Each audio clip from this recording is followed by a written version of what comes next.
Welcome to Charlie's Toolbox, the only podcast that teaches you how to be the main character in your life. Here, you can find all the tools and skills you need to decenter men, center yourself, and feel good about your life.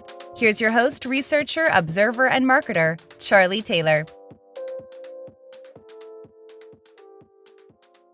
Hello, and welcome to this week's episode of Charlie's Toolbox.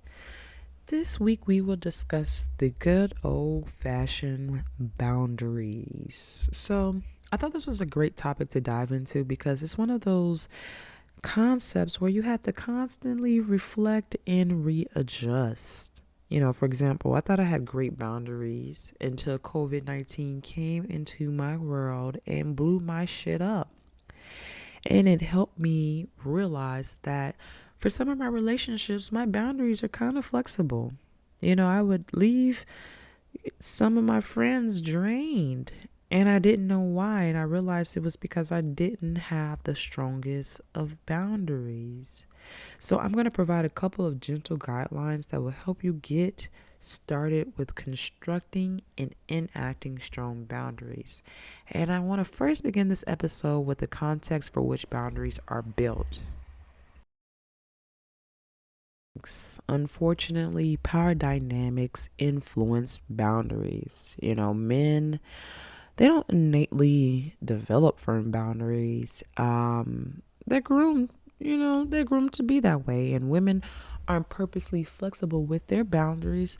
They're taught that in order to get the goals that you want, you have to have flexible boundaries. And so this imbalance of power exists. And there are going to be times where you may want to construct a firm boundary, but out of the safety of yourself and others, you may not be able to. And I understand and I am empathetic towards that. So I really want to kind of hit the point that though I am providing tactics or general guidelines, I recognize that power dynamics are always at play. And I understand that they're going to influence how you develop your boundaries or even how you're going to react to your boundaries being constructed and enacted. So, I'm completely aware of that. And I hope you're going to be aware of that too when you're starting to think about what does it look like to have firmer boundaries. So let's start. Number one, your emotions are your North Star. They tell you about yourself.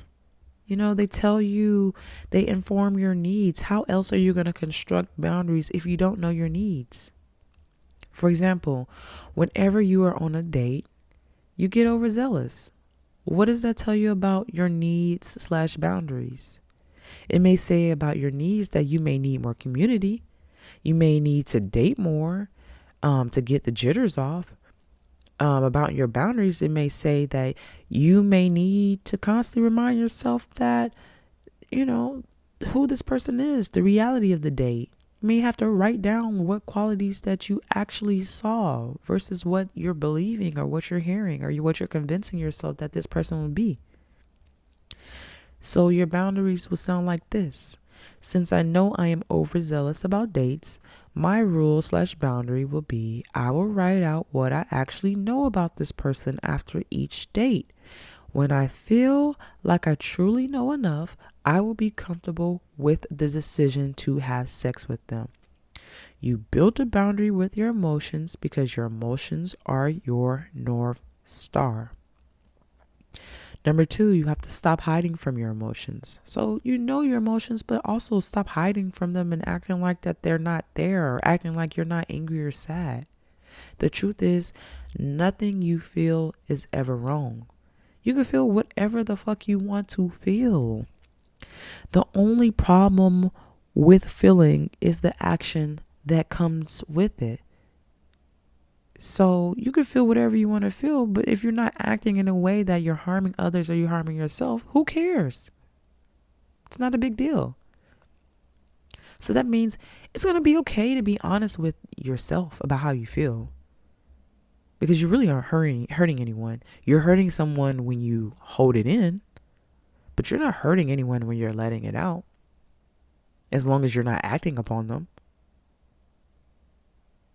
So if you notice an emotion that you feel, um express it and ask yourself questions. Probe, prod, be a scientist. What is the cause? Is there something you could do about it? If so, what? And the if so what question is, that's where you start to construct your boundaries. Are there lessons you can learn from this? Meaning, can you take from this moment and apply it to the future to ensure your joy and comfort are always intact? This is how you process emotions. This is how you stop hiding your emotions and recognize your needs. When you hide your emotions, you are actively lying to yourself. You are telling yourself you feel comfortable when you really don't. And lying about your emotions is what gets you in trouble.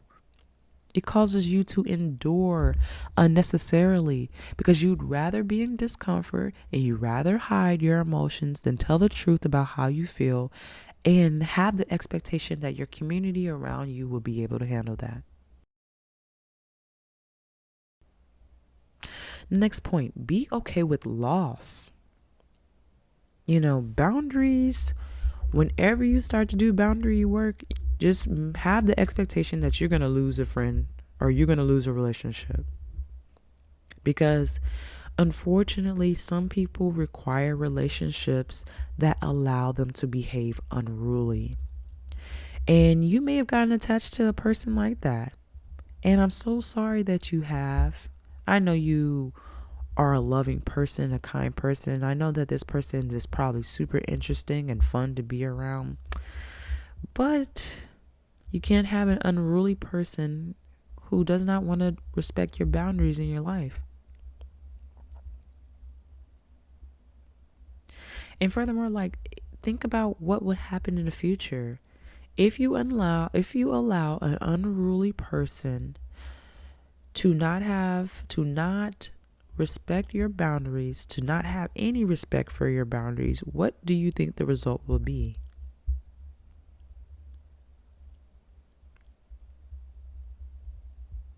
Next point, work through the guilt. You feel guilty about your boundaries because there is a core belief that you aren't worthy. You think you aren't worthy of being accommodated or comfortable or happy or at peace. And there were probably instances in your life that made you determine this. And I'm so sorry about that. I really am. Because these people were deeply flawed individuals telling you a lie. And from now on, your number one truth is that you're owed everything. That's your birthright. Your birthright is that you are owed everything. Why else would you be given your body? You have a body with unlimited options. Use those options. You are owed everything. Next point, when you enforce boundaries, know that the discomfort is temporary. Some losses you may lose a friend over forever. I understand that. But the feeling of telling someone, no, you cannot do that, it does bring a lot of discomfort. And for some reason, folks believe that if they can't behave unruly in your life, they don't want to be in your life. Or they take it as a challenge. Or they don't care. And the truth is, when you say no, you widen your horizon.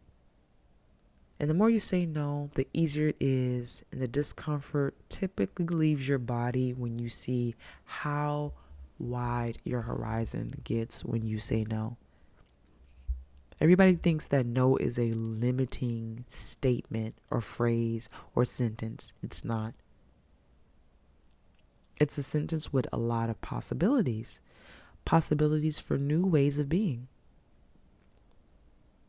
So you're going to be uncomfortable temporarily when you say no, when you first start practicing it.